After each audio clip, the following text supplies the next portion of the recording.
All right, welcoming back Jon Blair into the studio. This is actually Jon's first time ever visiting the Luminous office. Yeah, man. Our last episode must have gone okay because you invited me back. Well, more than that, I mean, we've been partnering together ever since then for a long time.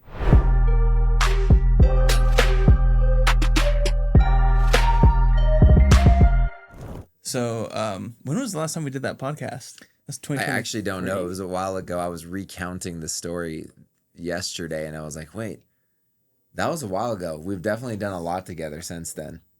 And I mean, it's actually fun to see how both of our businesses have evolved and grown in that short amount of time. It seems so coincidental because we're both solving the same problem, but two very different sides of it. So sure. Luminous is... We're the operations and systems side of things. You are the financial services side. And they're so intertwined. Like totally. One can't work without the other, which is why I think everything happens so authentically. Definitely. No, I mean, as I've talked with you about before, and a ton of people on our team at Free to Grow, when we see issues, a lot of the stuff that comes to us on the accounting and finance side, I consider to be downstream, like in the accounting or in the reporting.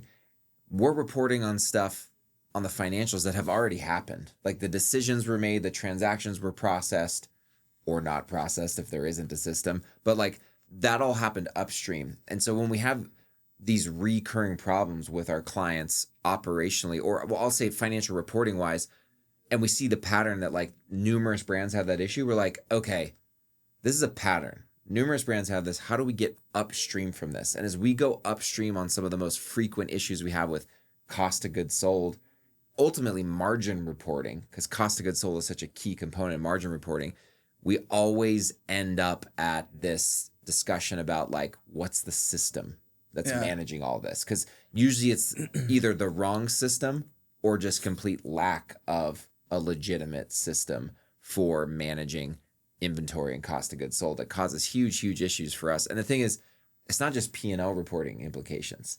It's cash flow implications, inventory planning. I mean, it hits the business's financials on more than one financial statement.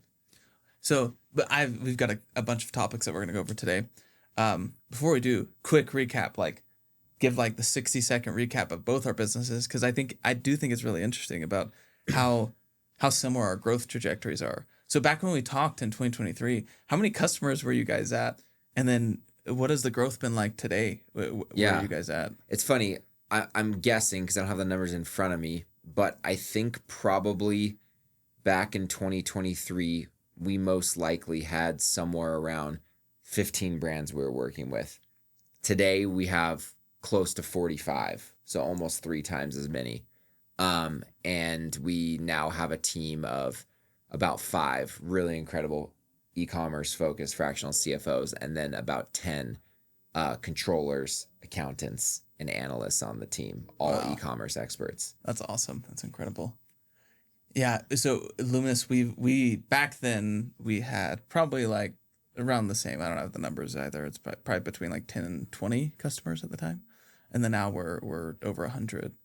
So, but what's interesting is we've followed like a similar path. For sure. It's not like it was strategic or anything. Or at least like us following a similar path wasn't strategic. It's not like we talked to each other about the past. No. But we naturally sort of found ourselves targeting the same ICP. For different reasons. For sure. And with, honestly, that light bulb went off for me within the last couple months, right? As we have been seeing our pipeline naturally move up market. And when I say naturally move up market, what I mean is that like we're just getting a track record of working with more and more, brands doing at least 20 million a year in revenue. The word is getting out that we are providing a great service and really helping take brands to the next level. And so as we work with more 20, 30, 40, $50 million brands, we're encountering the same challenges that you guys are solving at Luminous. And from my perspective, what you guys are building at Luminous you guys moving kind of up market to serving that same group of brands, I think it's natural because of the pain points of the brands and the growth, the what you have to do in terms of expanding the business's complexity into multiple channels as you continue to scale to that size. Okay, so the first topic that I want to go over is we call it the NetSuite Trap. So, as for the context of everybody listening, as we've gone up market, what's more and more common up market is most brands back in 2019 through 2021, they found themselves on NetSuite. If you were scaling from like 10 to 20, you're probably on NetSuite. And you have experience with that. As at Guardian Bikes, you guys went from QuickBooks to NetSuite back to QuickBooks. Yeah. So walk us through that. Like what happened between 2019 and 2021 as brands were scaling so much? Why did everybody go to NetSuite? And then we can revisit from our perspective now, 5 years later. Totally. How is that going for everybody? So we were scaling fast before COVID, but then in 2020, Ecom exploded even more, and we're selling bikes. Bikes exploded because you couldn't do anything because everything got shut down. So everyone was buying bikes, even at physical brick and mortar retailers, people were buying bikes. So we were at the intersection of Ecom blowing up, of our business already growing, Ecom blowing up during COVID, and then bikes blowing up. And so the business went through the roof.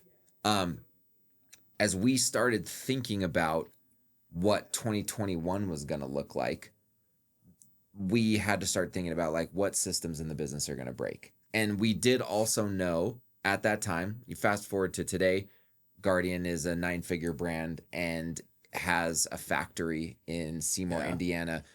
We have several warehouses that we own and operate. And so we knew we were going to start a factory back then. And so, you know, our CEO was like, John, I need your help assessing like what system do we need to get on to support the business today, but that we can grow into as we turn into a manufacturing business, which we knew was going to take many, many years, right?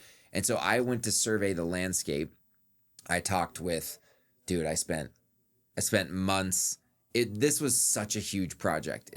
I think it took me probably 4 months just to do discovery calls and demos and research on like what options seemed to be available to us. So I talked to Acumatica, I talked to Dynamic 365, NetSuite. There might have been a couple other like obscure ones that I'm not thinking of. So there's a couple things that I think are in common with other brands who chose NetSuite in like 2020.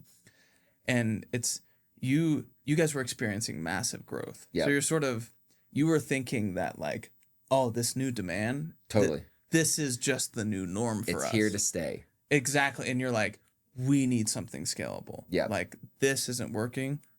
Like we're going to go to 100 million. Now, Guardian did go to 100 million. But a lot of brands didn't. A lot of brands didn't after that. Especially 5 years later now, like the dust has settled. And so that's interesting. I think that's a common trend. No, for sure. That's a good point that like during that time, a lot of e-com brands were blowing up. And if you extrapolated the growth out in your mind, say 3 to 5 years, you're like, hey, I might be a 9-figure brand pretty soon here.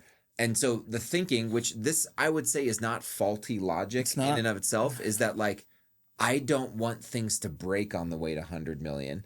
I don't want to get to 100 million and be like, dang, I should have done this a long time ago. I want to get out ahead of it, right? And so from my perspective, here were the things that sold us on NetSuite. One, they talk about this in the sales cycle ad nauseum. I mean, constantly.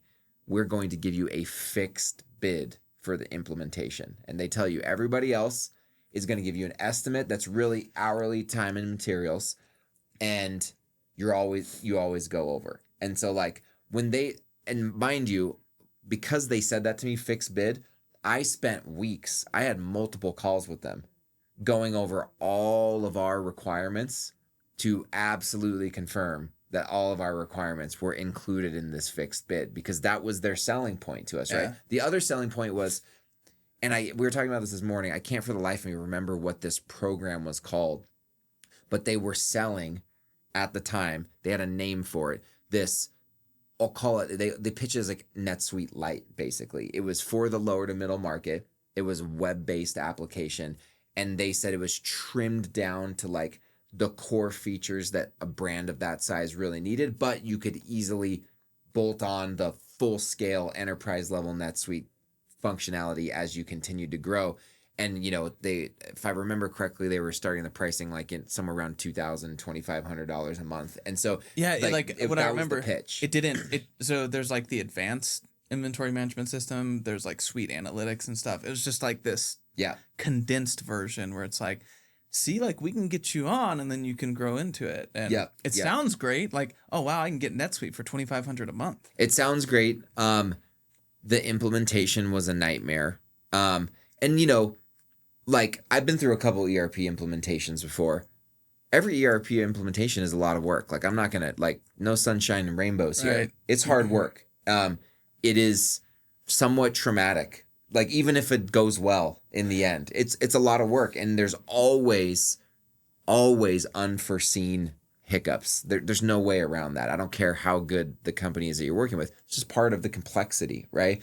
But it was a lot worse than we thought it was going to be. And, the way that NetSuite controlled their cost on these fixed bids is we worked with a team in Manila in the Philippines. And they were the nicest people, but they worked all night long, local hours. I got to know several of them very well. It's just a group of implementation specialists in the Philippines.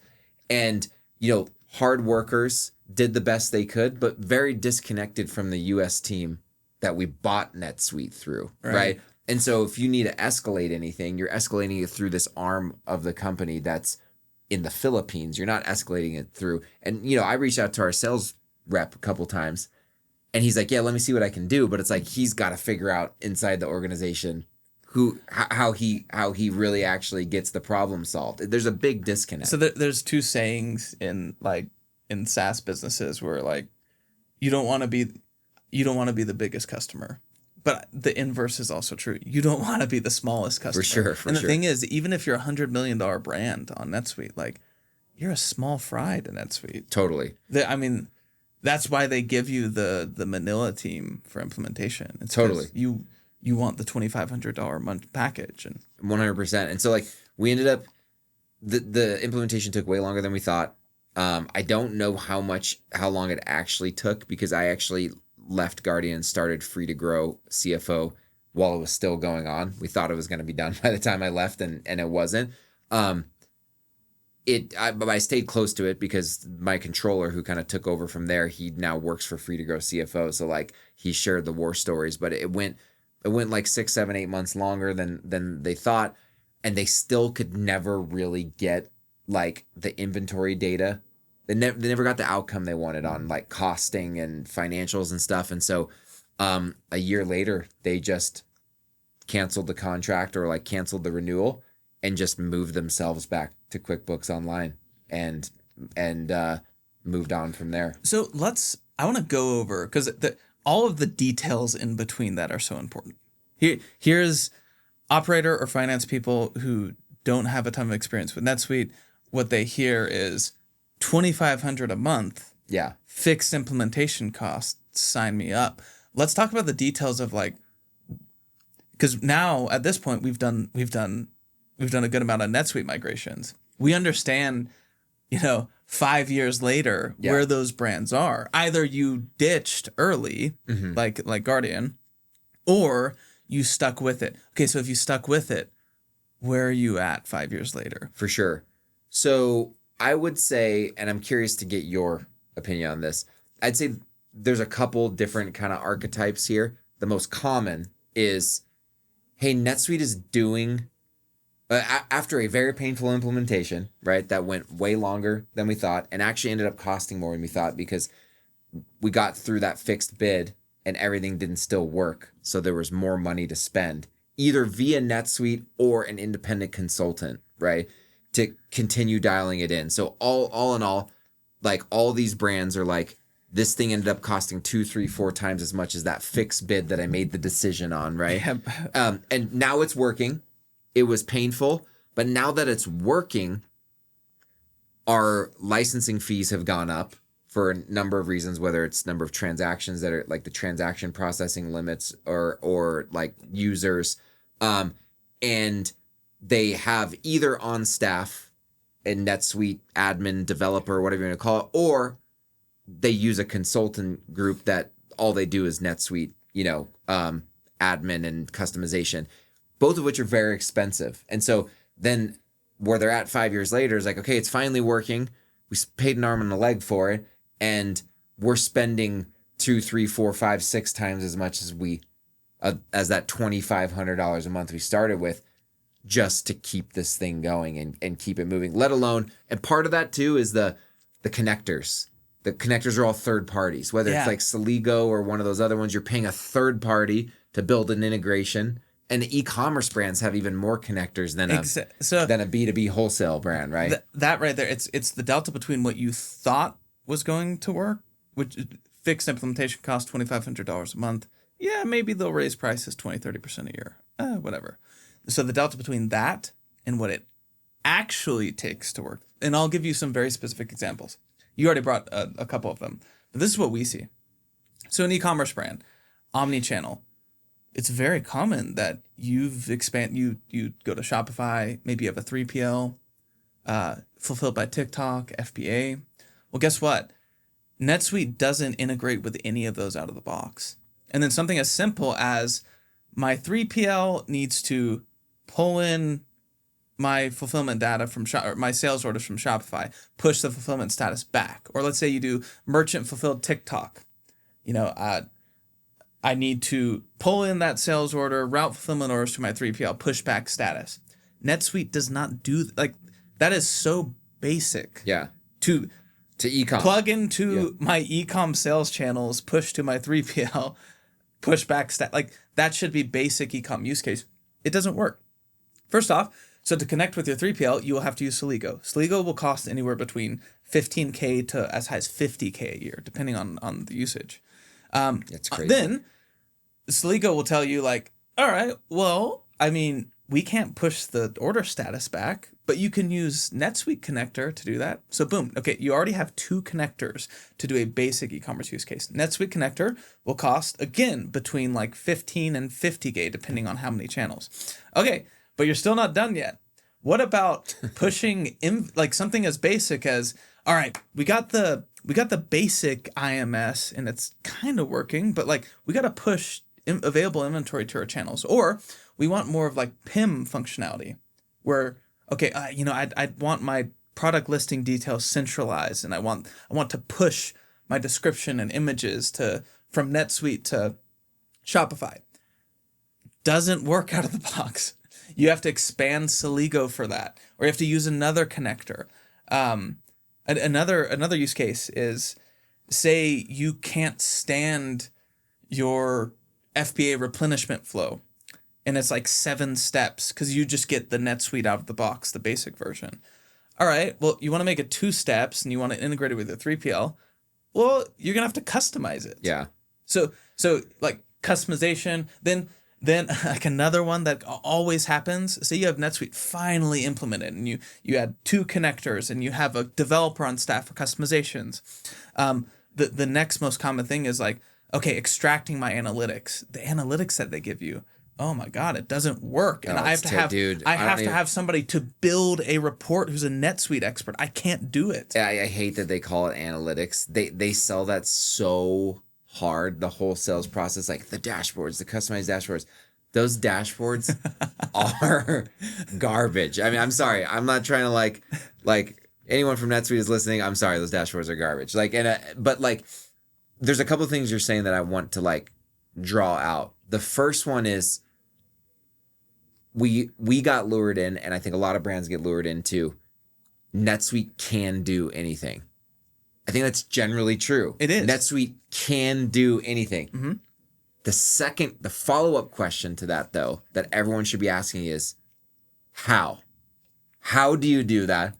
And when you answer how, that's where you start figuring out oh wait, I got to use a third party for this, and then every time I want to change this, so I want to actually now take that, and I don't mean to segue. We don't have to segue to this subject yet if you've got something else for us to chat about, but the issue with how the cost of adding on the functionality you need to NetSuite grows, I think is actually unique for ecom brands as they grow. Because let's just contrast this to a wholesale manufacturing business. They manufacture and they wholesale to retailers. They may have no connectors. Right. Like with the first ERP system that I was a part of running, where I like cut my teeth in managing ERP, it was a factory. We didn't sell direct to consumer. We sold to retailers. You might just have like an integrated with a TMS, and that's it. That's it. Like we had no connectors. Ecom brands, we are in the world of connections. Yes. We're in the world of API connections. And furthermore, as you scale, the playbook of scaling generally is, maybe start D2C, that has a connector, and then add Amazon. Now another connector, and maybe TikTok. More than, and then now EDI. TikTok, and then you're like, oh, EDI with Target. And so the point I'm making is, if you're scaling from say 10 million to 100 million, and you're adding on all these channels, each of which has at least one more connector, there's a very unique problem that multi-channel ecom brands have on NetSuite that not all other business models have on NetSuite. And so I think what we're seeing 5 years later is like the aha moment with all these brands of like, we didn't grow as big as we thought, and we didn't think, and I don't think NetSuite thought about like what a brand's monthly cost is going to look like all in if they're ecom multi-channel. That's not, if you look at the legacy of NetSuite, that's not what they built their business on. Right. They didn't build their business on that business model. For them, it's probably great from a revenue standpoint, and all their partners and like third parties are pumped, but like it just doesn't fit with the modern e-commerce brand P&L. Look, I look at hundreds of e-commerce brand P&Ls every year between the companies that we work with and all the CFO audits I do as a part of our sales process. And the modern e-commerce brand is lean and mean, like 10% fixed operating costs. The 10% fixed operating costs does not align with this bloated fixed OpEx that it takes to manage a multi-channel e-commerce brand on NetSuite. And to give a very specific answer, where are these brands at 5 years later? Well, they're getting off of NetSuite and we're migrating them off. But here's what we see. Yeah. You go from $2,500 a month fixed implementation cost. Well, guess what? 5 years later, that $2,500 a month, just through price raises of NetSuite, even if you haven't grown at all, that's probably more like between $5,000 and $10,000 a month, just as your base fee. Okay, then you have potentially 2 developers on staff to maintain customizations. They might be fractional, but still, that's probably another $5,000 to $10,000 a month on top of that. You have Celigo, NetSuite connector, an EDI connector, maybe multiple EDI connectors. So that's an additional, let's call it, I'll be generous here, or rather I'll be conservative. That would be an additional, call it $7,000 a month to have all of those connectors do just basic e-commerce API connections. Yeah. Then crazy. Then you'll have you probably didn't want to use, either you're paying an additional $2,000 a month for Suite Analytics because you need some analytics, or you had to do some custom like Snowflake connection to pull out your data, put it in your own data warehouse, and then you plug in Power BI. Like that has an extra associated cost. You might have a NetSuite sort of like admin that just teaches you how to do stuff that will cost, like we see it all the time. Yeah, totally. They're on like common. A salary $5,000 to $7,000 a month. Anyways, so to just give you that answer, you go from $2,500 a month to an all-in cost of like $20,000 to $30,000 a month. So just anybody considering NetSuite, if you're mid-market e-commerce, just understand that what they're pitching you isn't what it's actually going to take to get the value you're being sold on. So we've at this point completed a couple NetSuite migrations, quite a few, and we have a bunch more in the pipeline. So I mean, after talking through the NetSuite problem, or I guess why brands reasonably chose NetSuite back in late 2010s, where they're at 5 years later, we've sort of found this offering that's really hitting right now. And it's the fact that Luminous and Free to Grow, we give people the expertise to right size your tech stack. Yeah. And that's key. Like you can't just. Actually, this is a question I would have for you. Do you think this is something, getting off of NetSuite and Celigo and all of the, the ecosystem of tools and the NetSuite, going from the NetSuite ecosystem back to like a right-sized tech stack, QuickBooks and an IMS and whatever else, do you think it's something that a brand can just spearhead on their own? Not unless they have the right talent on their team. Now, I think you have to separate the general ledger component from the IMS or like what you guys call operating system component, because there are some accountants who are capable of migrating the general ledger accounting from a NetSuite to a QuickBooks Online. But the operating system and or IMS, WMS, like all the components that go into like an operating system, doing that implementation, it's very complicated. And there's a lot of configuration, customization, and it takes a long time because of the complexity. And it's tech heavy. It's definitely tech heavy, and it's not just configuration of an out of the box system. There's also coding that happens to actually customize things. I don't generally recommend that anyone try to do that on their own. Like, I mean, and short of trying to build their own system, but then at that point you're like, you're trying to build a SaaS tool, like, and it won't like you or like. Well, I guess what I'm saying is, a SaaS tool takes a whole company to create because it's that complicated. So why would I don't know why you want to insource that, right? Well, we've seen people who are like, nope, just gonna try Sin 7 and we'll try the GL migration ourselves. So far, it's never worked. it's like half baked. I think what we found, especially like in our migration with Fathead,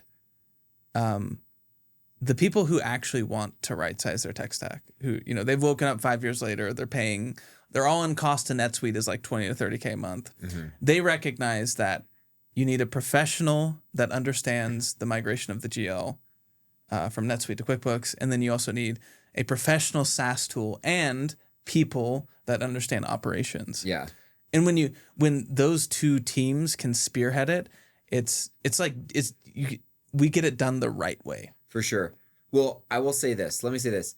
If you run just a Shopify only brand, you might be able to get away with doing a self-implementation of Sin 7 or the like. Although I've talked to more than one brand who tried to do that on their own and it didn't go well. But let's just say there's a greater probability that might be able to work.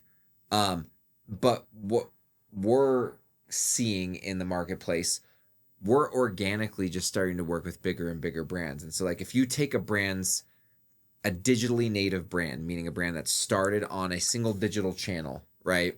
And you follow them through the life cycle of growth. So like 4 years ago when I started Free to Grow CFO, I didn't see this so clearly because we were working with brands at different revenue levels. Now that we've been here for 4 years and we have several clients that have been with us for a couple years and we've gone on this growth ride with them, what I see, like we talked about this earlier, the channel expansion that starts happening. If you start having Amazon, Shopify, maybe a few marketplaces, Walmart.com and, Nordstrom.com, but then you also are selling to physical retailers, all of those require different connections and maybe even different order routing depending on where those orders are getting fulfilled from. And trying to use a Sin 7 or the like to trying to implement something like that yourself is crazy. That's when you need something like a Luminous. Well, because the point here though is Sin 7 is purely tech. Like, sure, you can get a consultant somewhere to like help configure Sin 7 for you. But when you think of, for example, the wholesale AR problem, if I'm on NetSuite and I'm a brand that does like all those wholesale connections that you just named. Yeah. Just configuring your tech is a piece of that. But what about the question of like, John, how is this whole new wholesale AR piece and collections, how's it even going to work with QuickBooks and Sin7? Yeah. Like how are we even supposed to do that? There's so much consulting that has to happen. Even just setting up how Sin7 and QuickBooks are going to talk to each other. What is the cadence of, getting summaries, migrating from NetSuite to QuickBooks. When do you do trial balances versus like all of the transactions? Yeah. It's like there's a lot. There's a lot to consider, and it's unlikely that you have people in your team. Here's the thing: if you have a good finance team and you have a good operations team, what are they likely really good at? Being operators.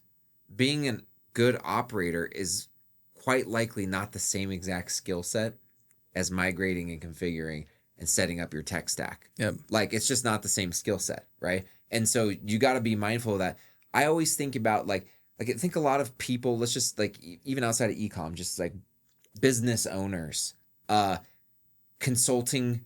You hear a lot of times that consulting is expensive. Consultants are expensive. Well, it's like consulting is all about capturing the value of a very concentrated and focused area of expertise for a time, right?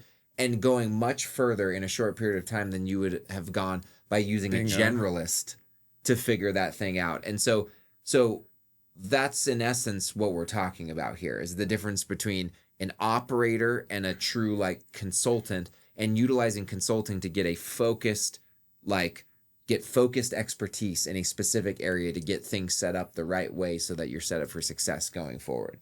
Yeah. When you said that I think what you get with the Free to Grow and Luminous migration team is you get two sets of specialists. You get essentially Ecom omni-channel finance specialists who understand NetSuite and QuickBooks. For sure. They get it.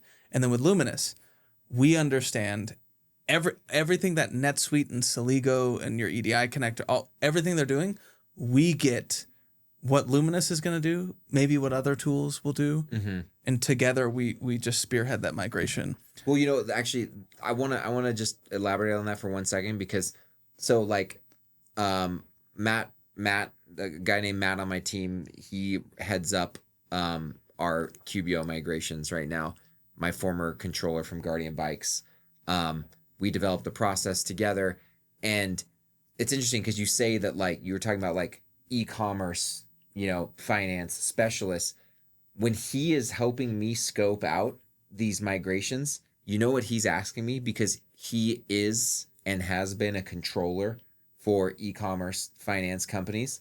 He's like, hey, Jon, we got to make sure that we understand if they want us to set this up so that they can tag P&L transactions to sales channels. Because he's like, I, as a controller for the ecom brands that I handle at Free to Grow, I know that we need to see sales channel P&L visibility. So he's not just some random consultant saying oh yeah, I'll move your data.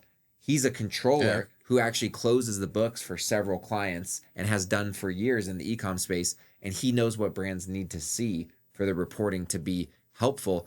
And so he questions sometimes the setup that we should be doing, which allows us to ultimately, make sure that we offer to brands, when we're trying to scope out these migrations, hey, do you need to see sales channel visibility? Because that's very common, right? And so we can ask that up front and make sure that we set things up properly so that they have that reporting they need.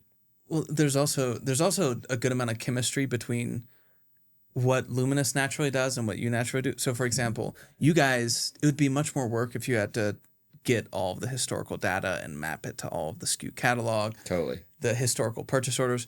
That's something that we naturally do that as just part of the implementation process. So, that marriage, you get the financial experts that understand how you're basically stay in parity with what you're extracting from NetSuite, and make sure you get in QuickBooks, but also not lose all of the transactional and historical data. I'm smiling right now because I'm gonna say a really cheesy joke. It's when you think you're about to bite into a peanut butter and jelly sandwich, and there's only peanut butter in there. Luminous and Free to Grow CFO is the full peanut butter and jelly sandwich, and it tastes way better than just peanut butter or just jelly. Sorry, I had to do it, man. Another part that I would add, and like that's what we experienced with Fathead, for example. It was both teams getting together, spearheading towards one unified go live, and yeah, they've been happy and live for months now.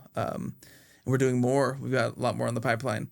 The last thing I would say, for example, we just kickstarted Value Pet Supplies. Oh, oops. We just kicked off Value Pet Supplies. So you guys are doing the GL migration. Luminous is doing the migration of all the operating tech.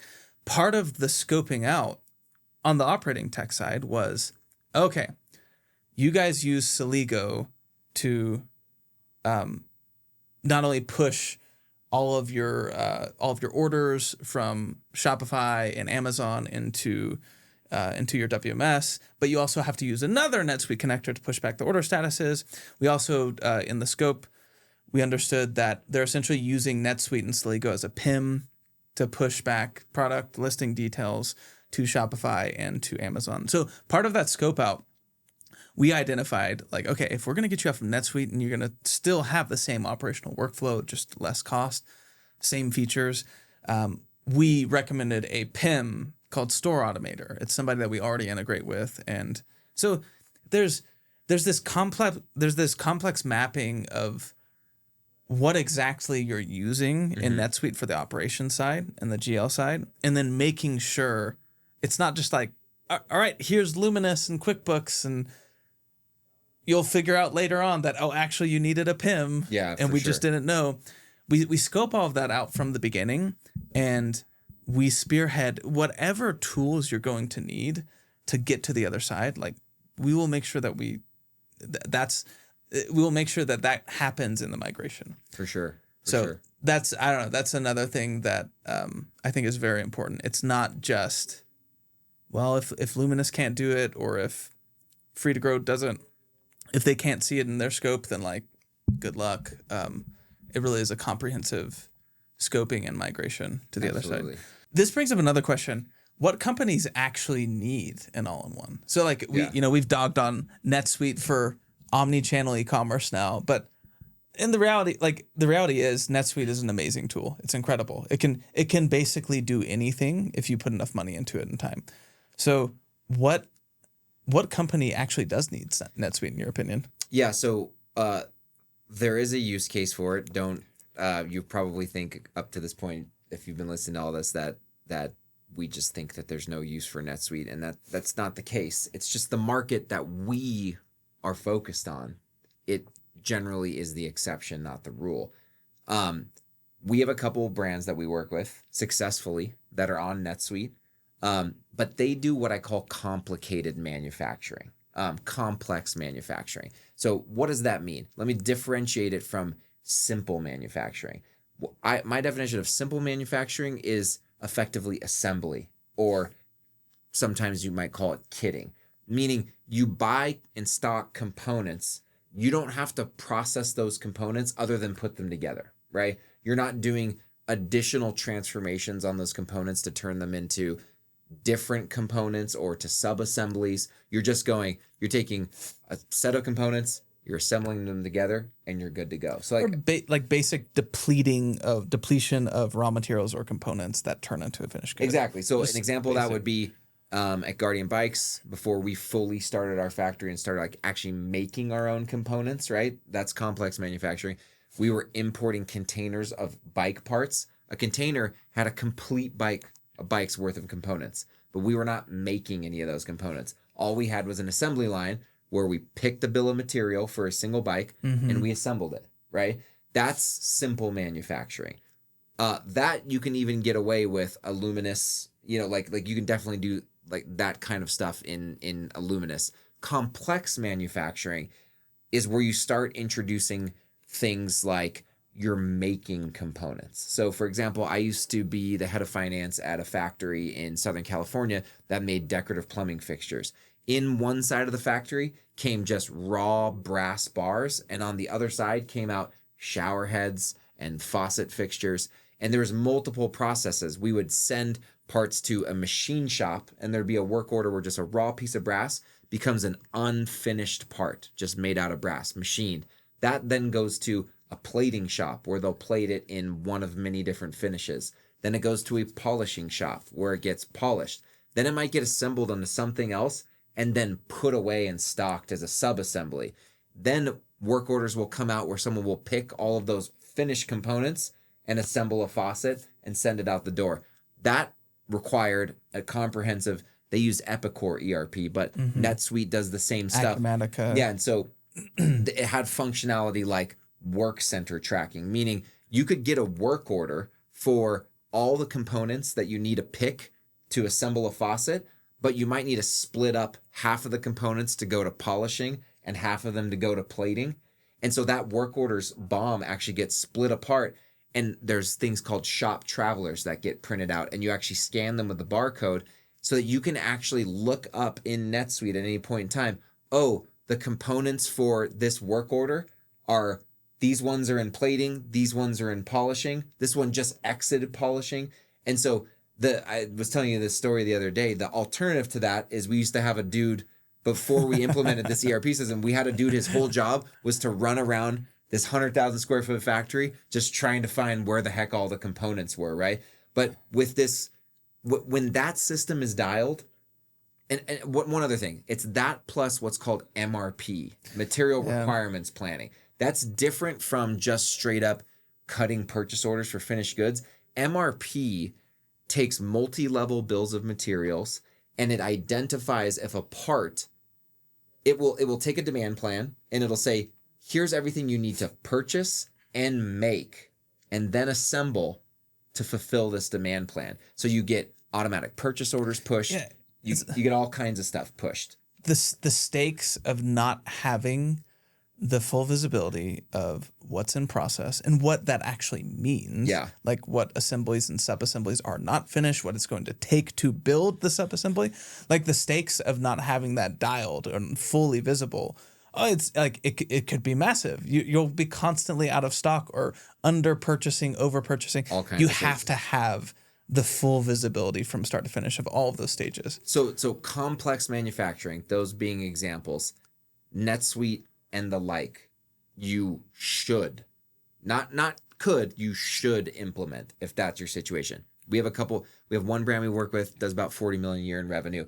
They make very expensive, very complicated products out of metal, and they fabricate them from scratch in their facility. They're on NetSuite, and they're successful with their NetSuite implementation. They have a full-time system admin in-house who customizes things, and they have a full-time controller who is amazing at managing the general ledger. Those are like kind of non-negotiables for them, though. Yeah. They wouldn't be able to make it without that. Mind you, it was a very painful implementation. It took well over a year. It cost a lot of money, but the juice is worth the squeeze 100%. For them. Isn't that interesting? Like when you when you look at, it's like what brands should go to NetSuite for. It's like really complex multi-stage manufacturing. We need full visibility and awesome MRP and analytics. What they actually go to NetSuite for. Yeah. API connections. Totally. To Ecommerce. Exactly. And it's like that. They don't do that at all. I will say one other potential, and this one, like, I'd be a little more cautious if you think this applies to you, like, actually maybe call me to confirm, right? But like, if you're truly a multinational business, when I say truly, because we work with plenty of brands that have Shopify stores in multiple countries. That's not a true multinational business. That's like you just have a Shopify store where you sell in other countries. You may have FBA stores. That I'm talking about, you own your own factory in another country, or you own a distribution arm of your business in another country, right. But you're a consolidated entity and you actually need to have multi-entity, multi-currency across, and you're doing like transfers of inventory between entities. Like you might need a NetSuite for that. Not guaranteed, but you might. Okay. And so a separate question with this, it seems like a lot of the fractional accountants, like a subset of accountants in the e-commerce market, they have a difficult time understanding separating an IMS from your general ledger.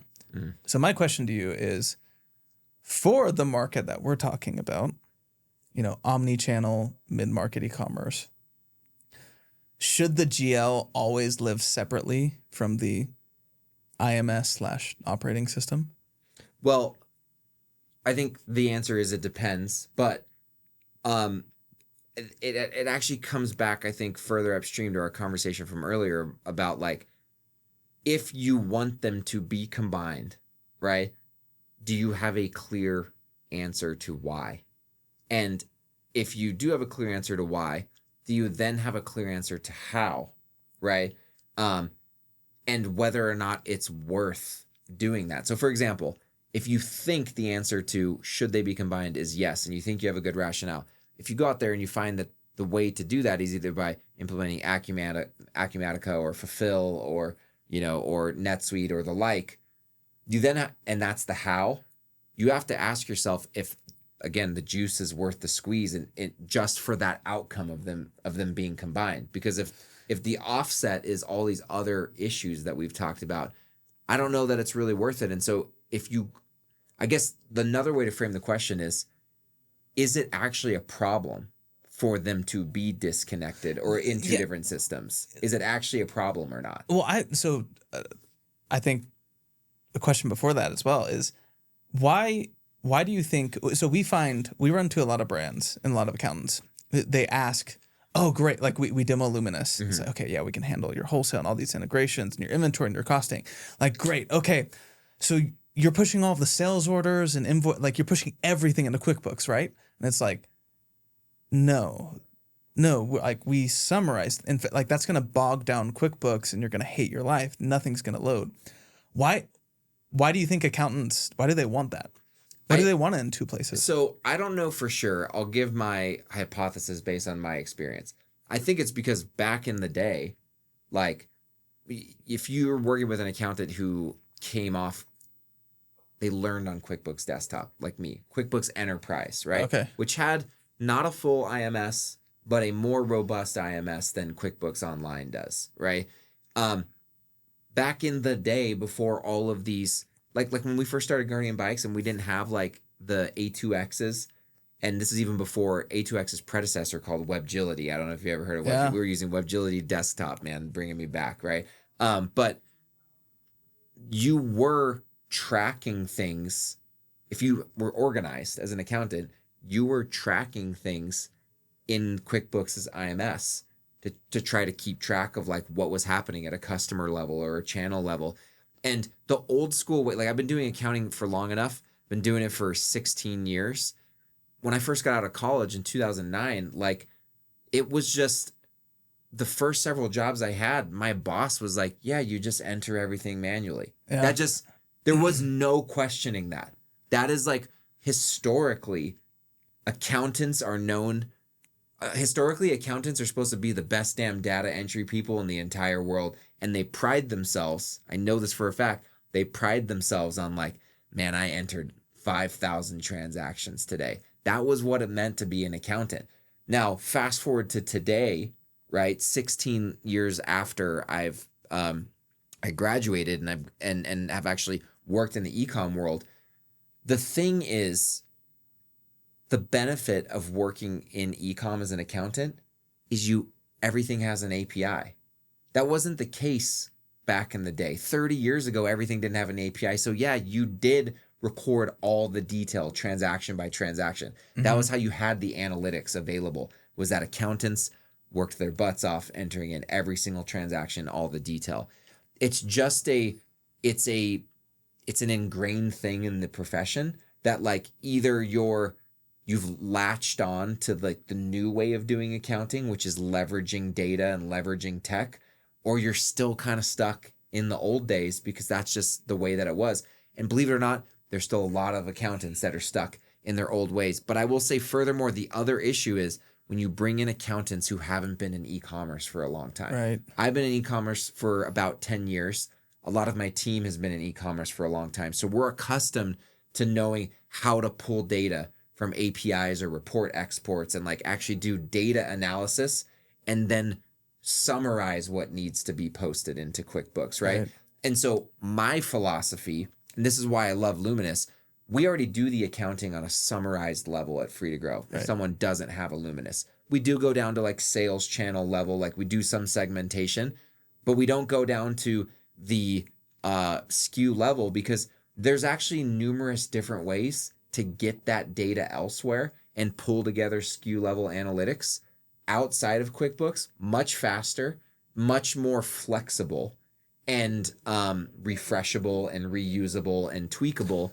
There's better ways to do it than inside the rigidity of general ledger. So when I think about Luminous, like us doing QuickBooks accounting alongside Luminous, I'm stoked at all the detail that Luminous is keeping track of at the SKU level and the customer level and the sales channel level, because that is the place where we can go to do that more granular analysis. It sounds like it's fear of losing those specific drill down, like those reports, views, like at a SKU level. List out like what are those things that accountants fear to lose by just pushing summaries? Well, and yes, I think that's a good point. I haven't thought of it that way before, but for sure. And furthermore, the way that accountants know how to drill, let's say, I don't want to overgeneralize, but the typical accountant, the way that they were trained to drill down is to drill down through the GL. They understand the from the structure. GL to the transactions. Yeah, exactly. We take a different approach at Free to Grow, and I know numerous accountants who take the approach that we take as well, which is like, let's get the totals to the level of granularity that is goes as granular as we need to within the general ledger. But for you guys, it's like sales channel, and then obviously level. the assets. And exactly. But let's keep the other detail in supporting schedules or export data from like the supporting sources. Like, for example, I'll give you an example. Shopify. This is in the example that someone doesn't have Luminous, because if they had Luminous, we would go to Luminous to get this data. But if someone doesn't, when we're recording Shopify sales, we're pulling reports from Shopify to do that. Guess what? All those reports exist at the order level and the SKU level.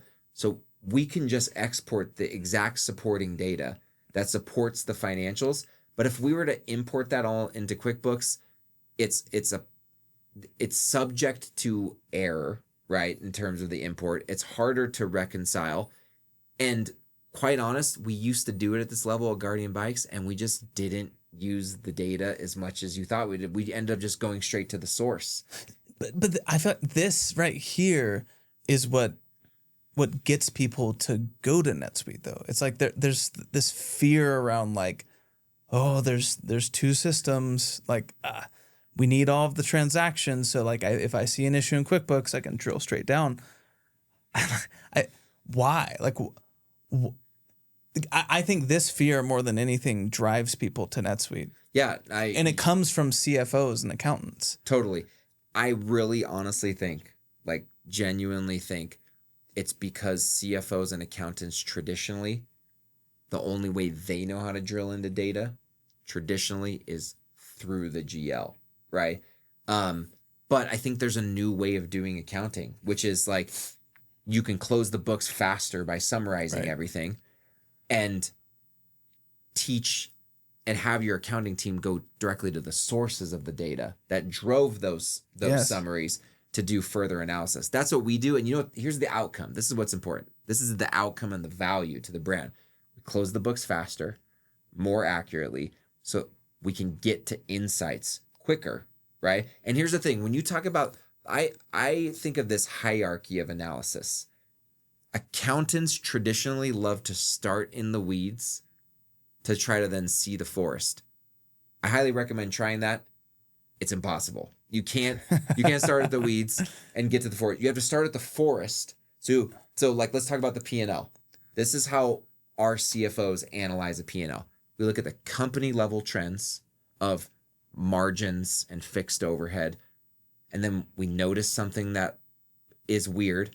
And then we look at the sales channel trends that roll up to the company. And if we see something weird in that channel, Then we might dig into product categories and SKUs. But to try to go into put all the product categories or SKU margins on your screen and try to discern a trend. You can't. It's impossible. It's overload for our human brains. So you need to start up high and then drill down from there. So what that looks like practically, if we're talking about QuickBooks and Luminous, look at the QuickBooks P&L to assess margin and overhead trends. Notice something weird, then go to the QuickBooks sales channel P&L to look further. Notice something weird, go to Luminous and look at the margin data for that sales channel. So this reminds me, Brendan and I were having a conversation with an accountant, with a CFO, and he was a NetSuite person, and we were trying to understand his rationale behind this conversation right here. It's like the question was, but why do the transactions have to be there? Why can't you just log into another system like you just said? And so what we got to was like, basically, we were pushing kind of like, okay, so first off, is NetSuite summarizing transactions?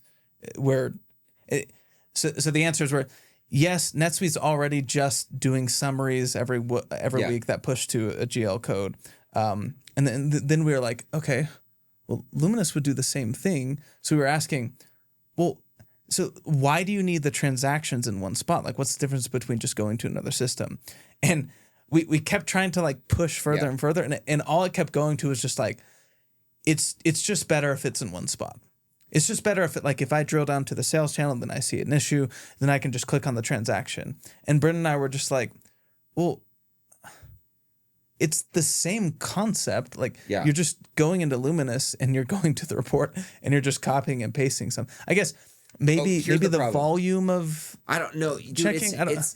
It comes down to first principles thinking, right? Like I think Elon Musk probably has made the concept of first principles thinking famous. He talks about it a lot. I think all professionals, like technical professionals, can get really stuck in not thinking from first principles. First principles means like breaking something down into the components that build up the outcome and asking yourself if that's the way it should be built.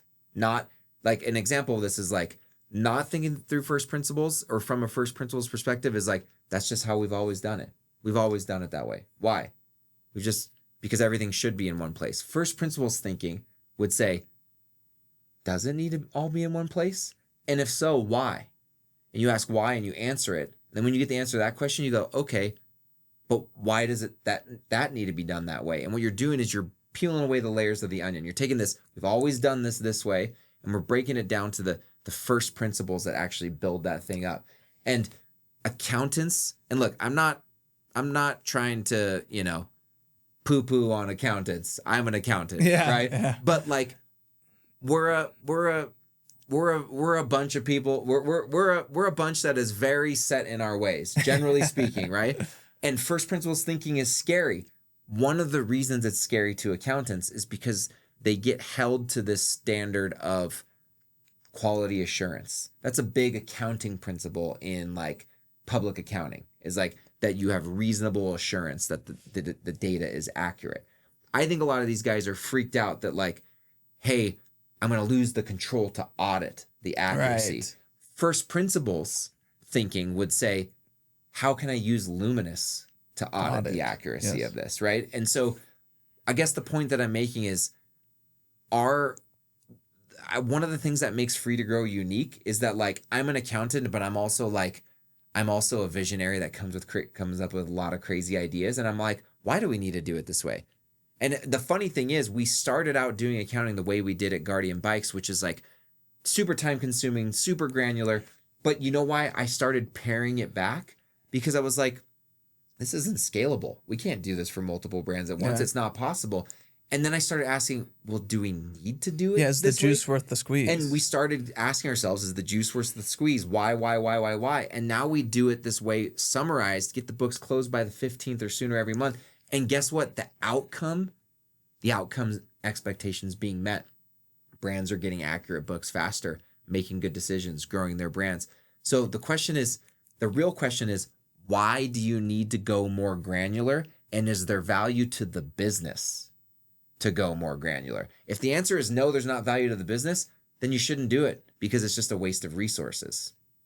So this is my last point, and we can close off on this topic. But I also think on the flip side, so one side being we need an all-in-one so that I can audit from the top of my GL all the way down to the transactions. Like, so there's that mindset. But then on the other side, you do have like the super glued, like half-baked Sin 7 implementation with spreadsheets and ShipStation, and it didn't plug into your 3PL, and then they didn't have the FBT integration. So like I get, like they conflate, Luminous, like, but I'm gonna have to like log into my 3PL and get, like, they're thinking like super glued mess. Yeah. When like, no, there actually is an operating system or an IMS that will plug into all of your stuff. Yeah. Like it does exist. So I'm just saying, like, I want to throw that out there. I do understand people probably get so sick of like Fishbowl and Sin 7, like, and all these things that don't fully work. Totally. Like they don't have all of your transactions. Totally.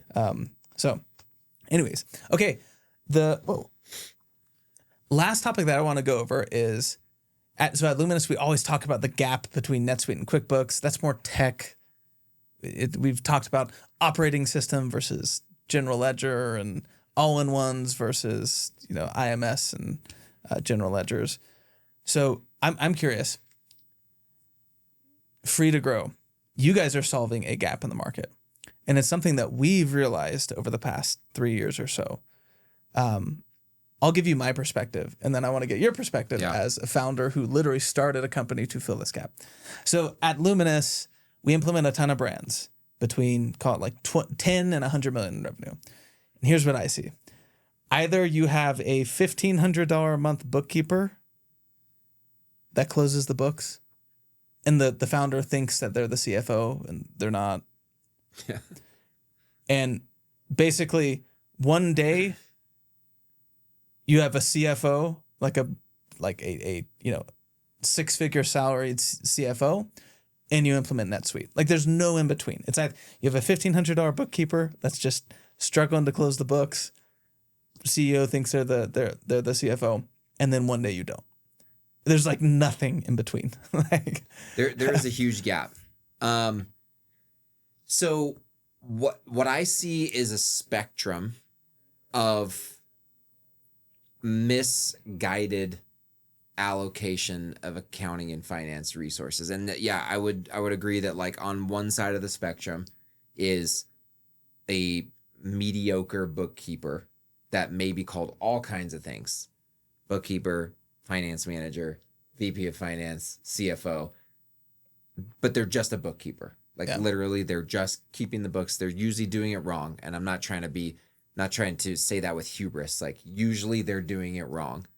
And then on the other side of the spectrum, I'll actually say is a CFO and a full in-house finance team. So it's like CFO with a controller and then some amount of accountants under that controller potentially. And what I find is that there's no thought there. Very few brands are thinking really hard about like, what are the outcomes that I need functionally from my finance team at each stage of growth? Like, what am I missing in terms of like financial driven insights and decision-making tools to get me to the next level? And so what we find is this massive gap of like in between those two endpoints of the spectrum, a misallocation of different versions of accountants, CFOs, and analysts at the wrong time without thinking about like, what do we actually need? Well, break it down. So the omni-channel brand that we've talked about, that's on D2C, wholesale, like a bunch of retail connections. They have a bunch of wholesale AR that has to be collected and managed, bunch of revenue recognition. What are the functions that you have to fill? Yeah. So let's start first. And what the way I'll define this is an omni-channel. This is a digitally native brand. So a brand that started on Shopify and or Amazon and is now doing 20 to 40 million in revenue. And they have a growing wholesale business. Mhm. The other channels might be growing too, but they're seeing more growth potential in wholesale than maybe those other two channels, or maybe it's about blended and even. Can I add in one more complexity? If their purchasing has started to get a little bit more complex, For like sure. maybe they buy components or raw materials. For sure. They want landed cost. Yeah, so that needs, look, I'm hard, I still haven't found a brand that truly needs what we consider a CFO to be full-time. I have brands that have someone full-time that they call a CFO. They usually are really a controller, right? And so just to say, like, think you probably, the first full-time finance hire you probably need is probably more akin to an accountant or a controller. Long before you ever need a full-time CFO. But that aside, fractional CFO, and the CFO is focused on their primary goal is focused on strategy and looking forward and advisory. I hate saying the word advisory because it makes it sound like a law firm or something like that.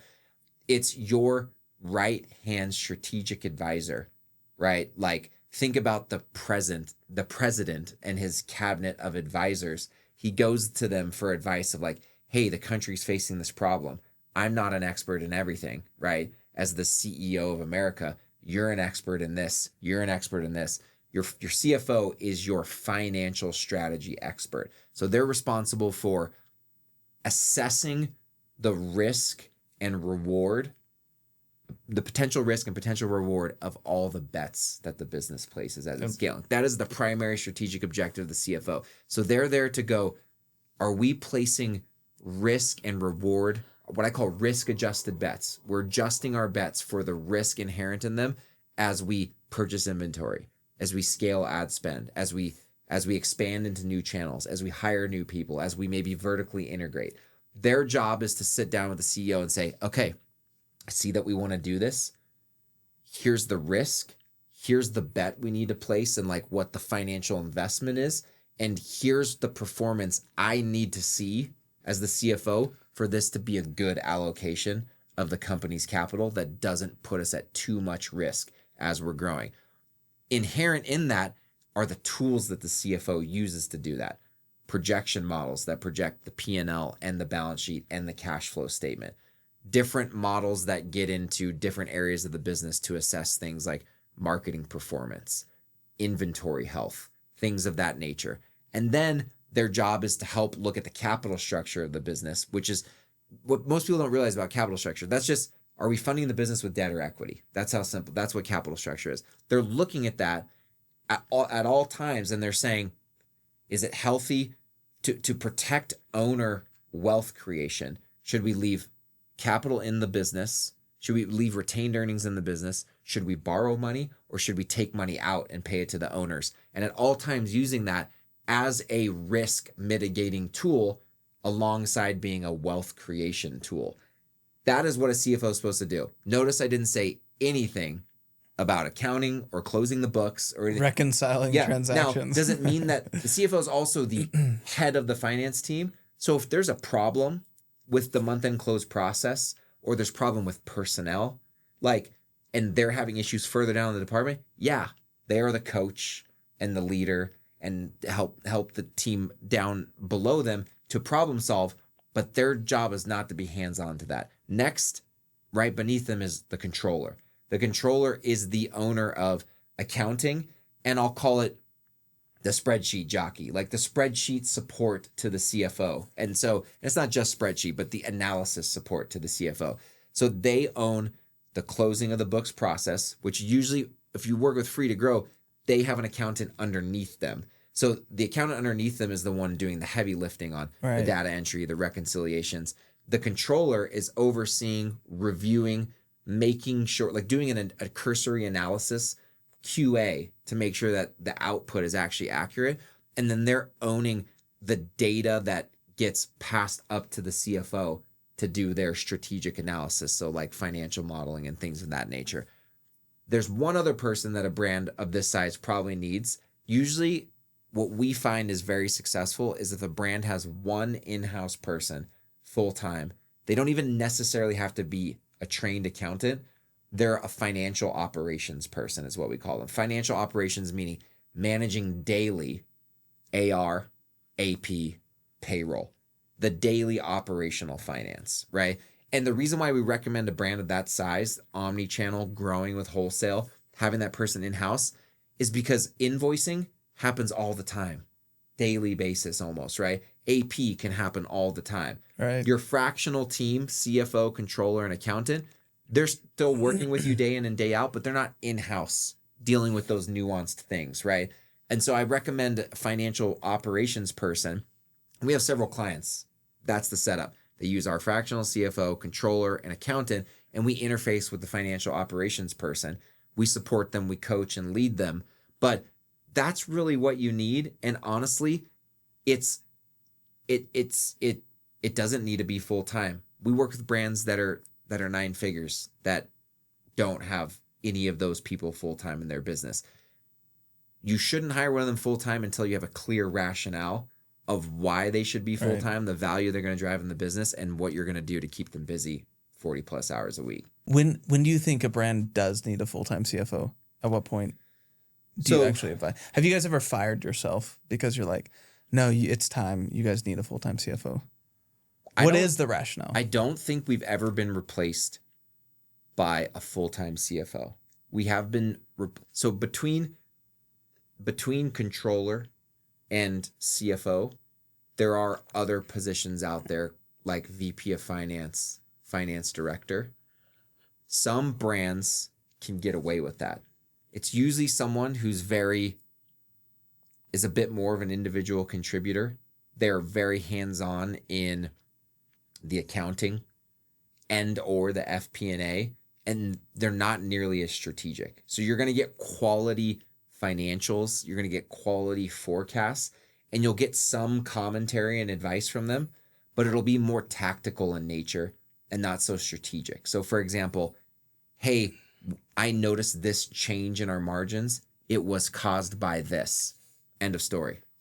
Instead of CFO like, hey, I noticed our cash conversion cycle went up by 15 days, and I'm wondering if we need to get on the phone with our suppliers and try to squeeze out another 5 to 10 days out of our payment terms, right? Completely different stories. Or finance director saying, hey, I just finished the financial model. I think we're going to be really tight on cash in 3 to 4 months. End of story, right? And what's driving it is inventory purchases.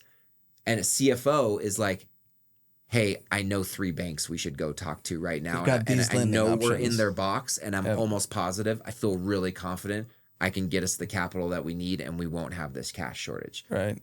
And so you can go far with a finance director and VP of finance, but you will be missing a layer of true strategic advice. Think of strategy as like a finance director will tell you we've reached a constraint. A CFO will say, I know how to get through this constraint, or I'll give you 3 options to get through this constraint, and I'll get on the phone and I'll call them and we'll get this figured out. I just think you guys are positioned so well to keep growing in this market, because the new trend is, VC money came in the 2010s and played in e-commerce, and it allowed for these bloated tech stacks and bloated COO and CFO hires. But now that the dust is settling and you have to just be a defensible, profitable brand, I think, and especially how AI is coming in, AI-enabled tools, I think that the day of fractional CFOs and a fractional financial team is here to stay. I think you can be a $200 million brand with that makeup that you just talked about. I think you probably have to have somebody full-time financial ops. Yeah. But you can have a fractional CFO, a fractional bookkeeper, and accountant. But can I dare to say, to tie this back into the rest of our conversation, I think there's more runway with a fractional team in e-commerce than there is in other verticals, because other verticals don't have the access to the data that Ecom does. So there aren't these tools like Luminous and the like, where I don't need to enter every single transaction. There are other businesses like Go Contracting, in different like construction trades.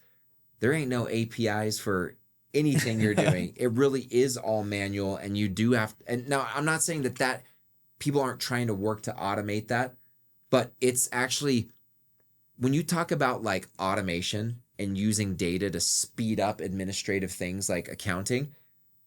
I personally believe my take is e-commerce is light years ahead of most other verticals because everything we use has an API. That's not true of every other vertical out there, right? And so because of that, you can access data through these different platforms and exports, and you can go really far, really fast with a part-time fractional team who automates the crap out of stuff and can just get straight to advisory because the data is readily available. Whereas in other verticals, it's like you do need to pay someone to like keyboard mash and enter a bunch of stuff and reconcile it and then say, okay, here's what's going on. So I think that you uniquely have longer runway. And I didn't know that when I got into this business, but I've realized like, no, we can definitely ride with 9-figure brands.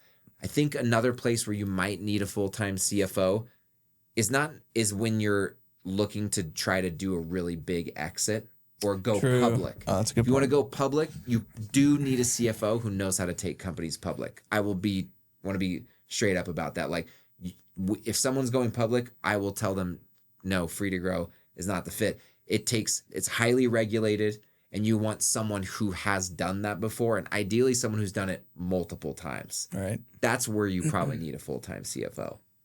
Yeah, we, especially as we're going up market,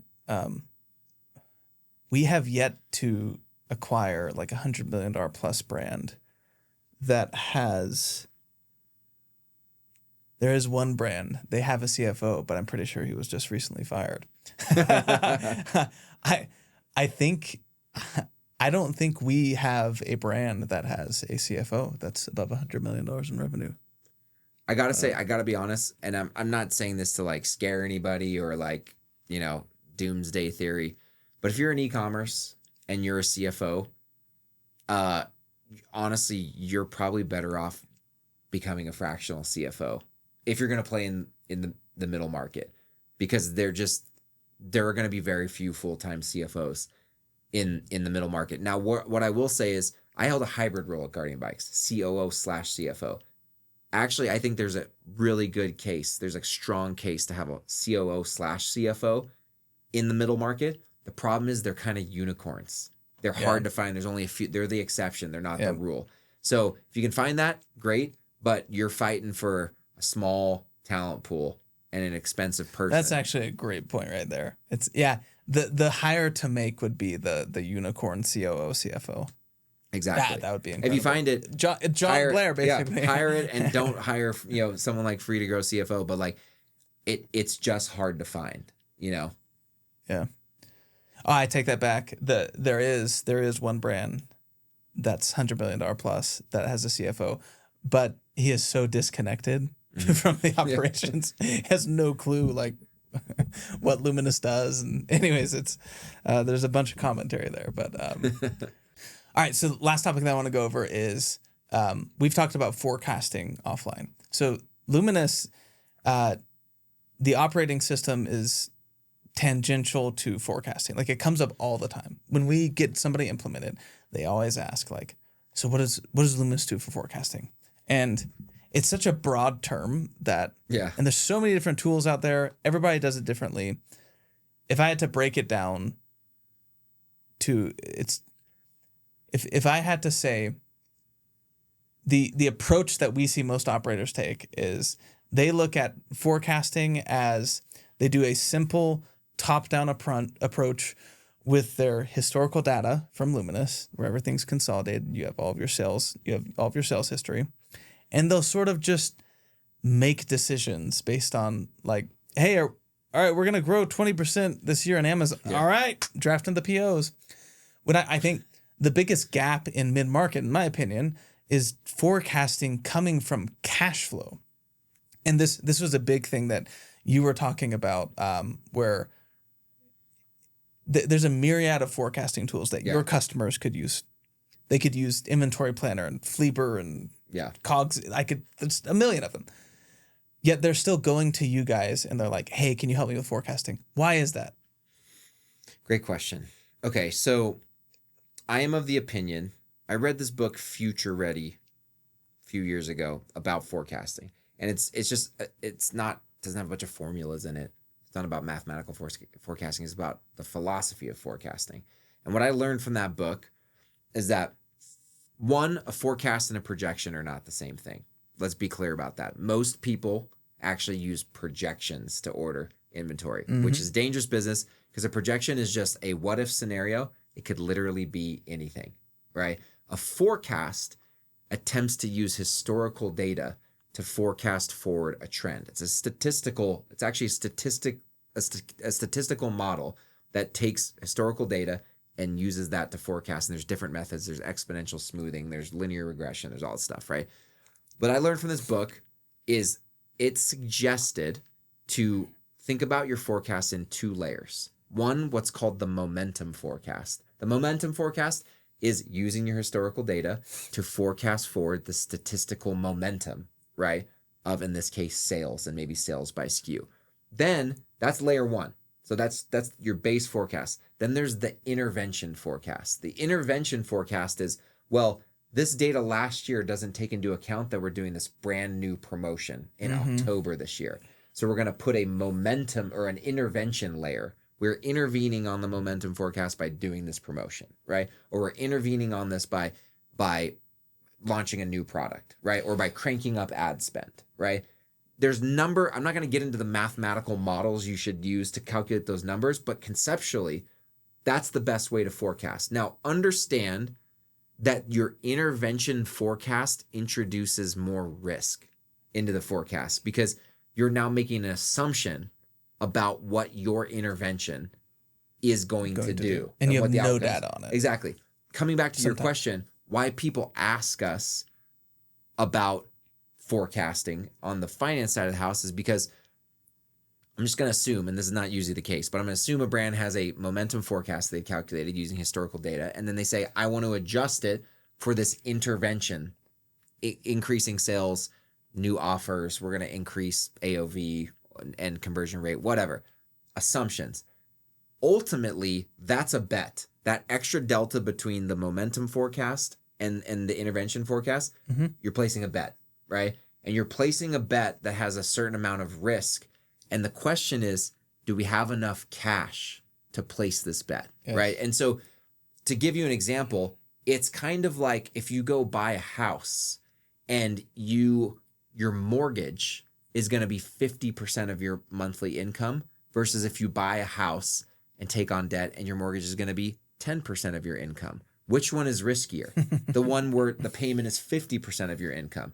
It's the same concept here. They're coming to us and saying, based on your cash flow forecast or our current cash reserves, the makeup of our capital availability, how risky is us adding this intervention layer? So the point being, you should do some of that traditional forecast math, but finance needs to sign off on whether or not there's enough capital and other risk mitigating factors in the business to be able to place that bet safely.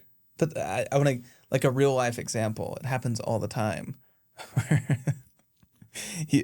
you just do the back of the napkin or call it back of the spreadsheet forecasting, top down, and then you're prepping for Q4 and you're drafting all of your POs. A bill comes. Let's assume like I've done all of my purchasing. My lead time's 120 days, whatever. I do my purchasing like. So many companies, they run totally dry on capital. Totally. By the time Q3 comes around, and then a lot of times you can't even afford to pay the freight bill or the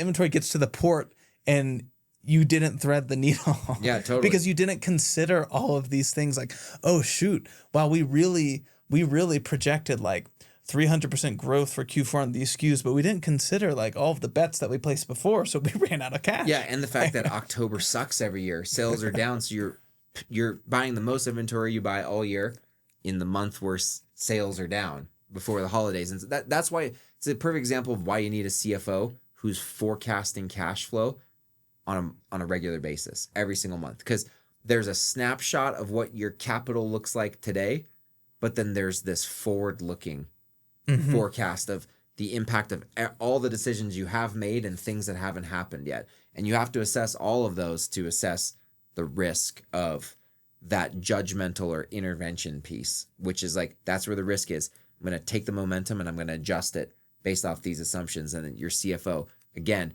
needs to assess the risk of that bet. That's what their job is. Very cool.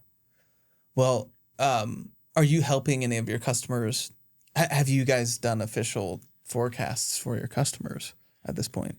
Yeah, so we don't usually do SKU level forecasts because there's a lot of nuance that whoever runs product and whoever runs marketing, for example, like we may know that ad spend is going to increase, but the growth marketing team may know that they're going to do a campaign around a specific product category, right? So we leave SKU level planning up to the brand. There's just a lot of nuance that we can't see in our data, but we give the sign off on like, it's safe to order that dollar value, or it's risky to order that dollar value. Or if you want to order that dollar value, we're going to need to go get this debt facility. So like, we will definitely forecast financially the decision that they're going to make.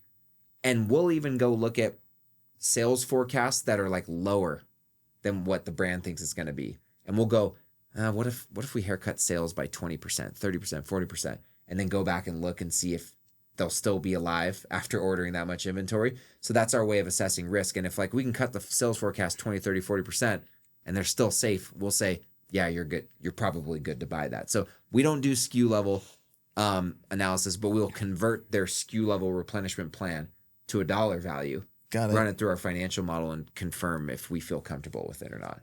Do you guys work in tandem with a inventory forecast? Like what did you call it before? The two types of forecasts. Oh, like the momentum forecast and so like, will you basically tell them like, oh, you guys could use inventory planner for to get your momentum, or your Google sheet to get your momentum forecast and then run it by us? For sure. Like it depends on the brand and the resourcing that they have internally. Like we're not like huge fans of any of those tools. Mostly just because they're all like self-implementation and like it's just so easy to mess them up and garbage in, garbage out. But we want to get more integrated. Like we don't know whether or not we'll get into actually like helping create demand forecasts, but we want to figure out a way to get more involved there because so many financial commitments end up happening in that exercise or the lack thereof.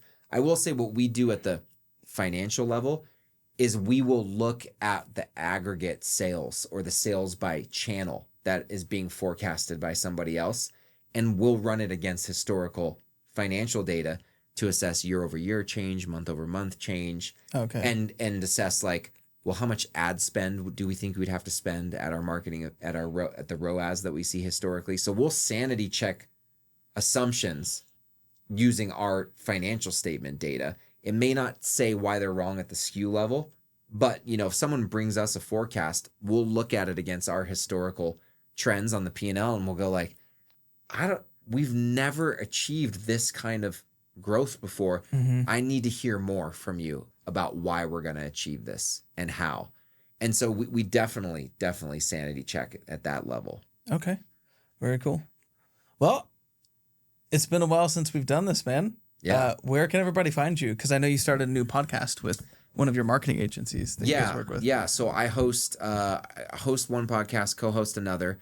First one is the Free to Grow CFO podcast. You can find that wherever on YouTube and wherever you listen to podcasts. And then the Ecom Scaling Show, which is a really great one. We talk about the intersection of finance and marketing, which is really cool. And then follow me on LinkedIn, Jon Blair, or check us out at freetogrowcfo.com.